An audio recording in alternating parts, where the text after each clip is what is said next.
How we doing, everyone? My name is Tim Doyle, aka Jim Doyle, and welcome to episode 4 of Back on Top.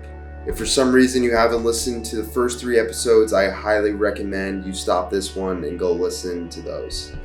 In the last episode, I talked about how it was time for me to transition from the traditional physical therapy that I was doing that wasn't yielding me any results. And now it's time to get on with the story and explain what the next step in the process looked like so I could hopefully and finally get on the road to recovery. In the first week of January 2021, I began my new treatment plan with spinal decompression. The positive, I was starting a new therapy that I was very confident could work and relieve me of my pain.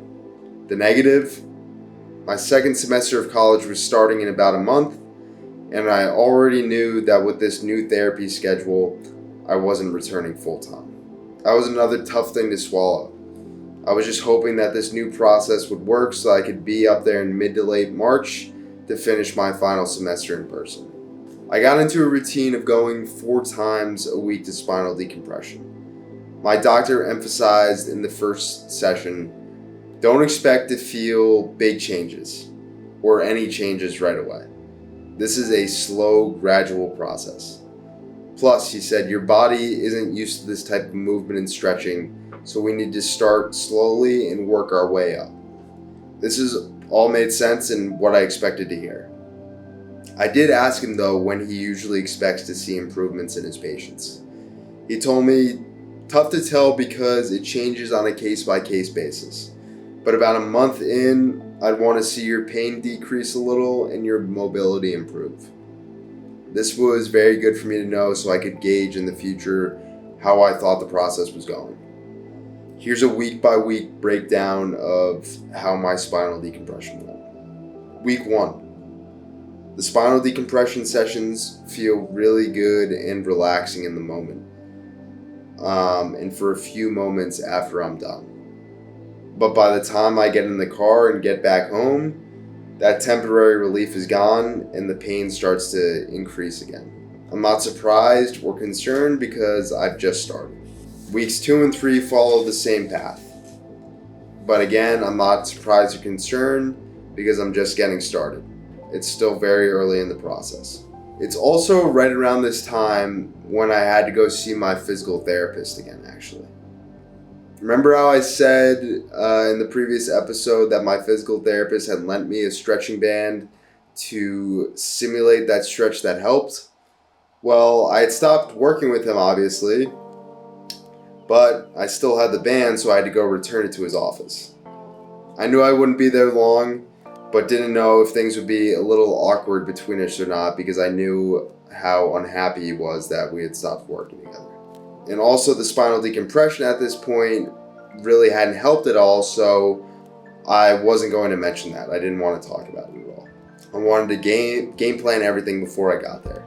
My party line that I was going to use was that, it was still early in the process, but I made some minor improvements.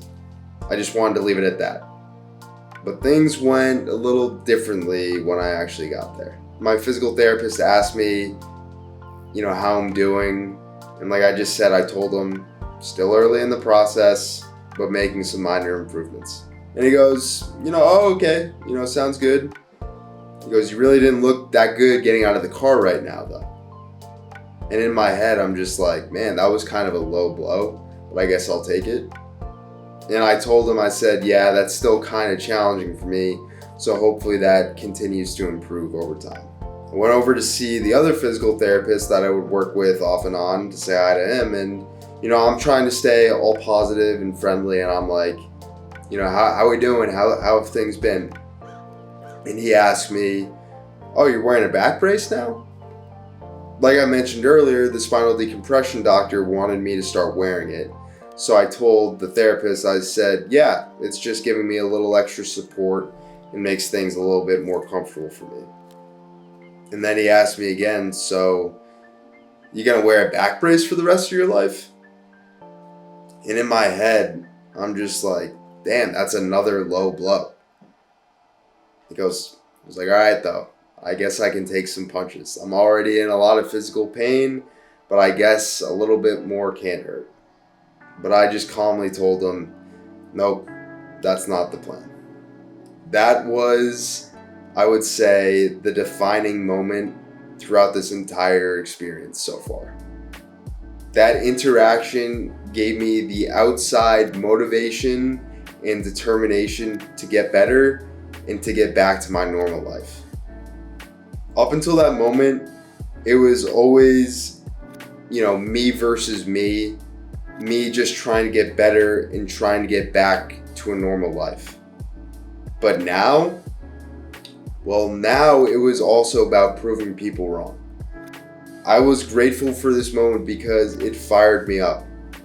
I always had my doubts, concerns, and questions about how am I going to overcome this? How am I going to get better? But this interaction gave me all the confidence and energy I needed. I still didn't know how I would get better, or when I would get better, or if I would even get better. But I knew I have to get better to show them.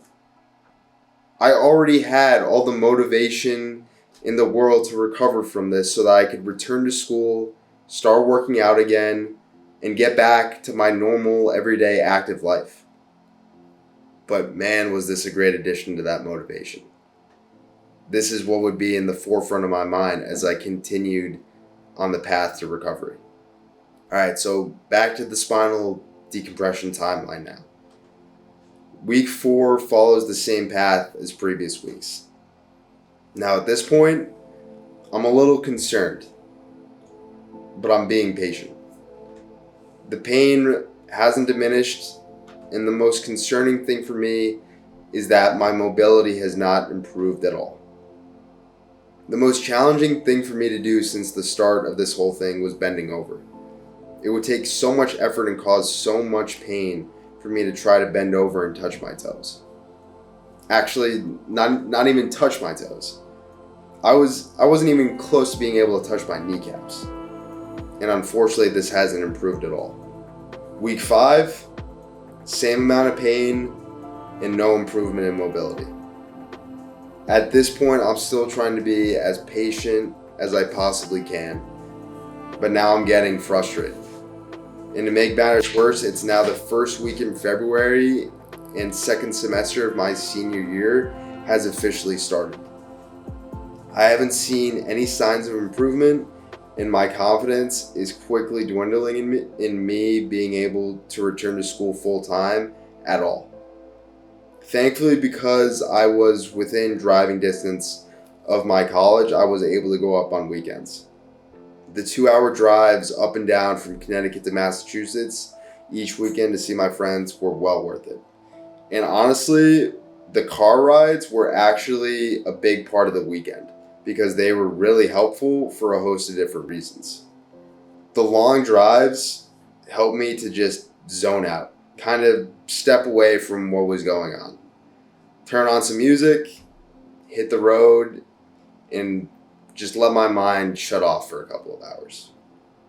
On the flip side of that, though, these drives also allowed me to fully focus on my thoughts for an extended period of time without any distractions. This experience and these drives gave me insights into my life and life in general that I honestly think I would have never gotten without everything that happened. And also on these drives, the amount of gratitude that overcame me was incredible. I'm a firm believer that you can't understand or feel gratitude to its fullest extent until things are going in the wrong direction in your life. Like I would literally tell myself out loud as I was driving, I'm so grateful for having this car so I can drive up to a house to see all my friends. And then I'm even more grateful to be able to return to another house where my family is. We take stuff for granted every single day. We all do. It's human. It's normal. One of the things I appreciated most about this whole experience is that it helped me take things for granted just a little bit less and realize how special the simple gifts of life are. And the last thing that these car rides helped me with is the way that I look and understand pain now. There was one car ride in particular where I was driving up to school and I was just in so much pain. My entire leg was tingling and hurting, my back was aching, and I was still like an hour away from getting there. But I had some good music on. It was workout music, and it kind of felt like I was on my way driving to the gym, and I was getting really hyped up, even with how I was physically feeling. And I don't know what it was, but this different type of energy just came over me that I had never felt before in my entire life. And I remember I literally screamed out loud, "Give me some more of this pain. This pain feels good." I think I even said it like I was at a restaurant. I was like, "Sir, I'll have another serving of this pain. This pain tastes good." And trust me, I know it sounds crazy and psychotic. But honestly, this mental breakthrough opened me up to a totally new way of dealing with everything. Instead of always fighting against the pain, I learned it's sometimes a good thing just to invite the pain in.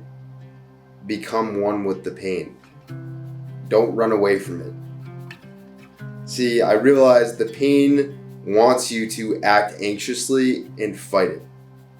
But when you do the opposite and let it have its way with you, you disable the pain. You're not playing its game anymore. And this also gets into the spiritual component. I do believe in a higher power, and I would tell myself, there's a reason why the big man wants you to feel this pain. There's a reason.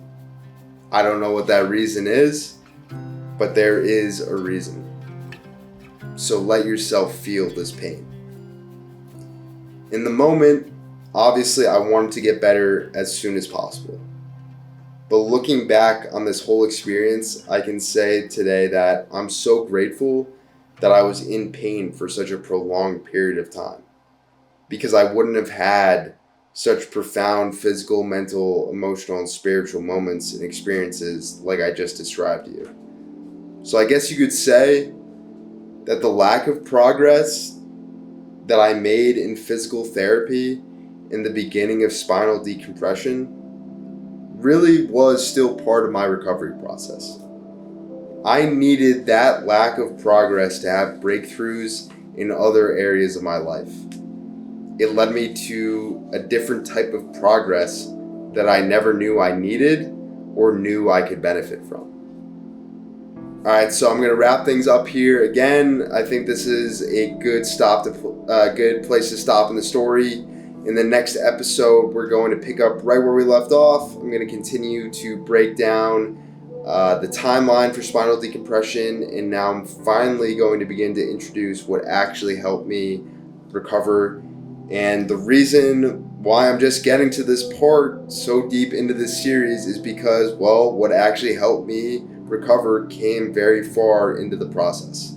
If you have any questions or would like to talk to me about anything, you can reach out to me on Instagram at jim.doyle. Again, that's Jim like Gym. I hope you found this episode interesting or beneficial in any way, and I will see you soon for episode 5.